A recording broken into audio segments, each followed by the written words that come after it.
안녕하세요. 인문학수다의 조상열입니다. 오늘은 우리 유교의 전통 관습을 한번 살펴보는 시간을 갖도록 하겠습니다. 관원상제라는 말이 있잖아요. 관자는 이렇게 해서 갓관자를 쓰죠. 그 다음에 혼은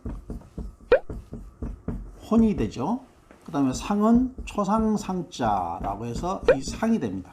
그 다음에 이 제는 이렇게 해서 이제 제사 제자를 쓰잖아요. 그래서 이것도 관례라는 것인데, 관례, 혼례, 상례, 제례 이렇게 말하잖아요. 그러면 이 관례는 뭐냐? 오늘날의 성인식하고 똑같은 겁니다. 산의 나이가 20살이 되면은 이제 갓을 쓰고 그 성인으로서 도리를 다해야 한다, 그런 뜻이거든요. 그래서 이제 관례라고 하는데, 우리가 20살 나이를 뭐라고 그러죠? 약관이라고 그러잖아요. 근데 어릴 약자를 써요. 성인이 되었지만 아직은 완벽한 성이 되지 않았다는 뜻이죠. 그래서 갓을 쓰기는 약간 어리긴 하지만 그래도 도리를 다해야 한다 해서 20대 나이를 약관이라고 하고, 그 관을 씌워주는 예를 갖다가 관례라고 합니다. 여성의 경우는 비녀를 꼽아주는 예를 갖거든요.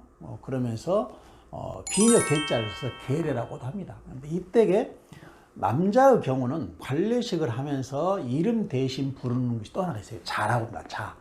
그래서 그 자를 지어주면서 너는 그 글자에 맞게끔 이렇게 해라, 이런 뜻으로 지어주게 되거든요.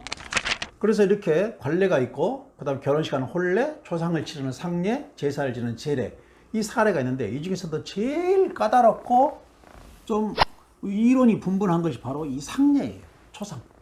왜 그러냐면은 이 사람이 태어나서 죽어가는 마지막 관문이잖아요. 거기에 대한 것은 굉장히 아쉬움과 굉장히 여러 가지 아픔을 다 안고 있잖아요.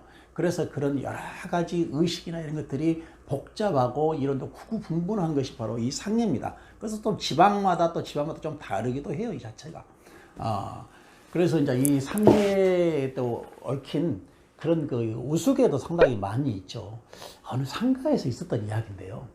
사실은 여러분, 그 상가에 가면은 상주하고 이렇게 절을 하면서 뭔가 위로의 말을 해야 되잖아요.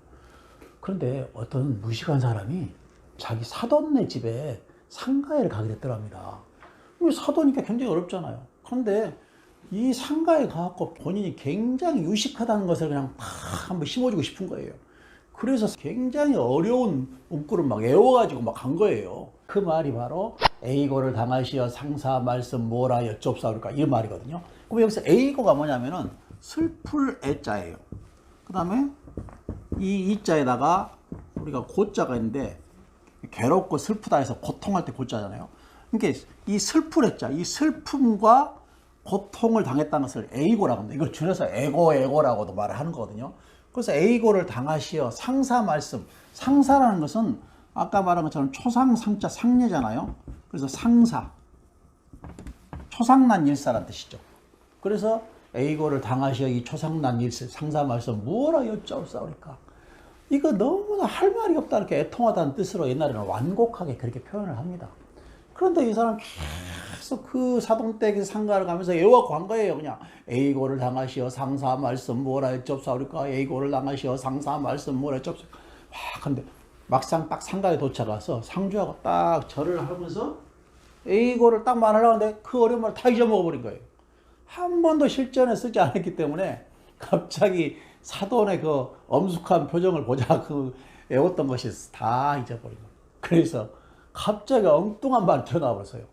댁내 별거 없으십니까? 이거 소바 웃을 얘기가 튀어나와 본 거예요. 그러니까 당황한 상주가 예, 덕분에요 그러더랍니다. 상가에서 전혀 쓰지 않아야 할 말이 튀어나오게 된 것이죠.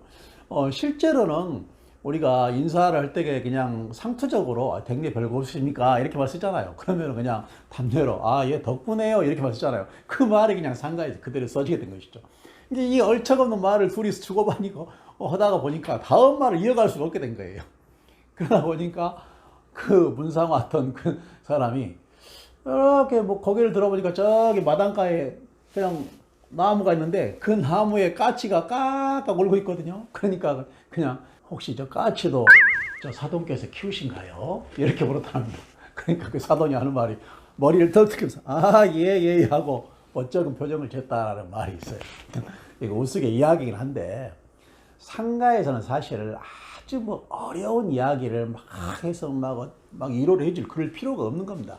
아주 그 슬픈 표정 또 슬픈 그런 그 언행을 이렇게 해주면은 그것으로 다 하는 겁니다.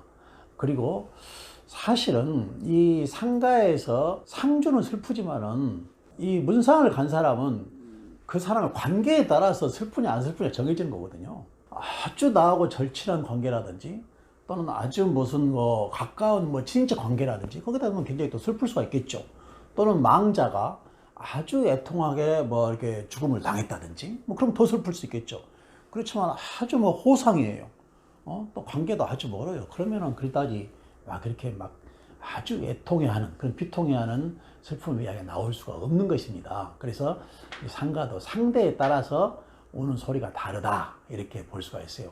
옛날에는 사실은 상가는 이 우는 곡소리를 예법을 했었거든요. 그러니까 뭔 얘기냐면은 상가에서 오는 것을 곡이라고 합니다. 곡. 근데 이 곡자는 이렇게 씁니다.